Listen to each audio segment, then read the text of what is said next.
You cannot be fully creative if you are exhausted. When we are physically exhausted, we tend to not give our best. We tend to treat it as a task to move through, and we don't take the extra steps to make sure something's excellent.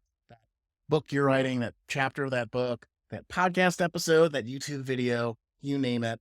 If you're physically exhausted, you're not going to go the extra mile. If you're mentally exhausted, you might get lazy, right? You might say, hey, this is a good idea. And you're not going to take the extra steps to make it an excellent idea that really helps people and inspires them. Because when we control our energy, we control our creative destinies. And when we don't control our energy, we cannot consistently create, and we feel at the whim of the world.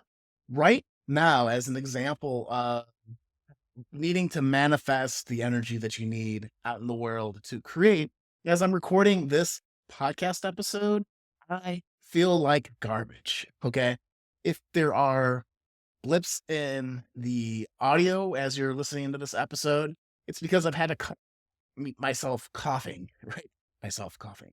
I've had to manifest the energy to make sure that this episode goes out in time, and it's just one of the many examples of how having habits to get your energy up or to help you find peace can really help you as you go about your creative journey.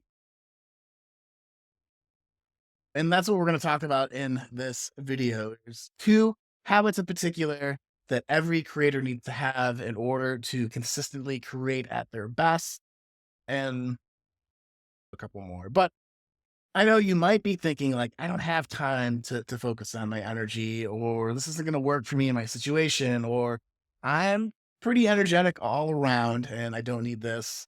Or maybe you're one of those people with, I can survive on 1 hour of sleep a week because I'm a vampire, right? I don't know what that has to do. Being a vampire has to do with getting 1 hour of sleep. But all of these are things that I've heard as I've worked with clients, things that I've said myself, right?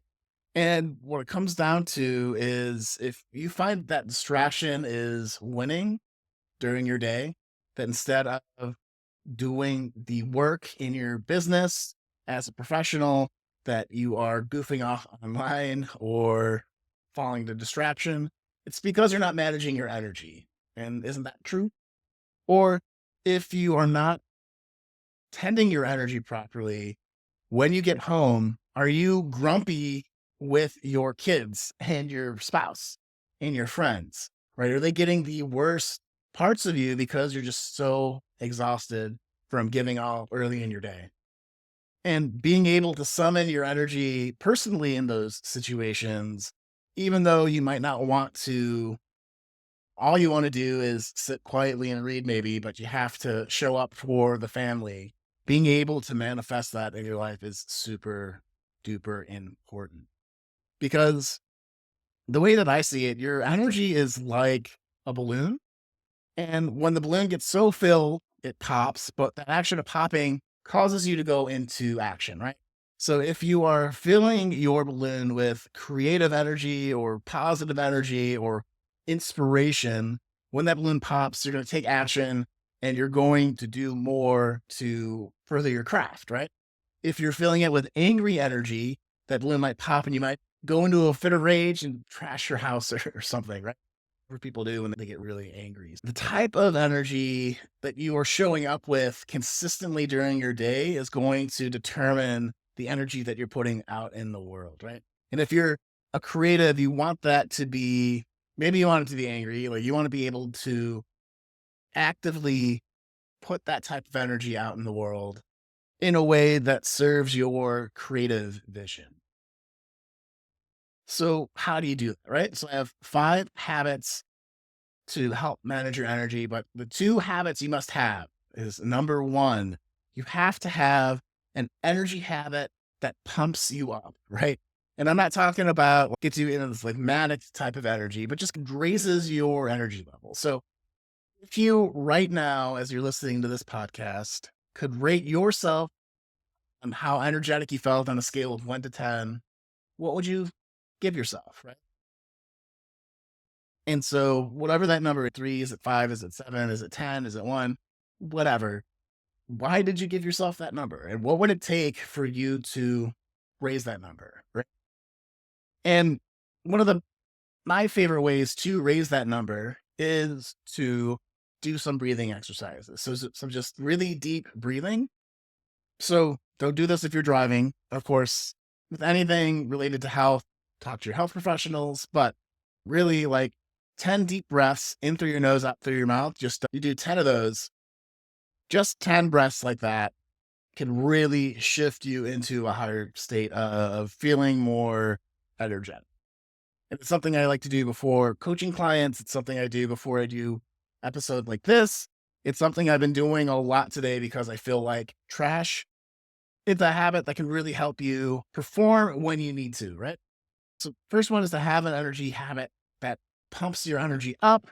There's a second habit that's essential for every creators in particular is to have an energy habit that helps you find your center, find your inner peace, helps you have that like calm, gentle energy. And I like to do a meditation for this. And a high performance coach, we often talk about the release meditation. I'll put uh, a link below to a video I did where you could watch me do the release meditation. It's really weird to have meditated in front of a camera, but I get over myself. It serves you. Go check that out. It's in the show notes below. And as we're talking about this too, in the show notes below, since we're talking about show notes, also below, if you'd like some tailored questions to help you sort through your energy, in the show notes below, sign up for our newsletter, and you'll get an email when this episode gets released on the newsletter with some questions to help you assess and level up your energies. It's a way of if you're driving and you can't catch this, or you're not able to take notes because you're doing something else, you're working out, that kind of stuff. Super awesome. Sign up for that newsletter, get those questions so you can do the reflection later. Okay, cool. We have an energy habit to pump you up, have an energy habit to center yourself, like meditation. Third thing is to cover your NES, not your Nintendo Entertainment System. It's your nutrition, your exercise, and your sleep. And so these are just the basics, right? If you are constantly not getting enough sleep, if you're constantly eating food that is not fresh and healthy, it's going to impact how you feel day to day. It's going to impact how creative you are. If you're not moving your body, you're not going outside, seeing the sun, going for walks at the very least, or exercising, that all is going to play in how you feel day to day at just a base level. And so I'd be remiss to not mention the NES, right? Nutrition, exercise, and sleep. It's the third one. The fourth energy habit you need to have is to, and this is more of a belief. It's this belief that you need to role model your energy for your team, for your family, and for your friends. You want to be the good energy person. So by focusing on always generating the best energy when you interact with your team, your family, your friends, one, it'll make you more influential, right? People like to be around people that have good energy. Two, it'll inspire them to mind their own energy, which is really good. But three, like at the very least, generating the will and the ability to intimately interact with other people is going to improve your relationships. It's going to help you connect with people. And out in the world, we really need a lot more connections. If there's one of these habits that you take with you, right? It's to take this seriously, to really demand of yourself that you are managing and tending your energy for the people you care about around you, right? Okay. And then the fifth energy habit that I like to tell my clients when we work through it is to do these mini breaks, which could just be closing your eyes for 2 minutes because of light and screens. So your eyes get fatigued. That'll impact you feeling more tired than maybe you really are.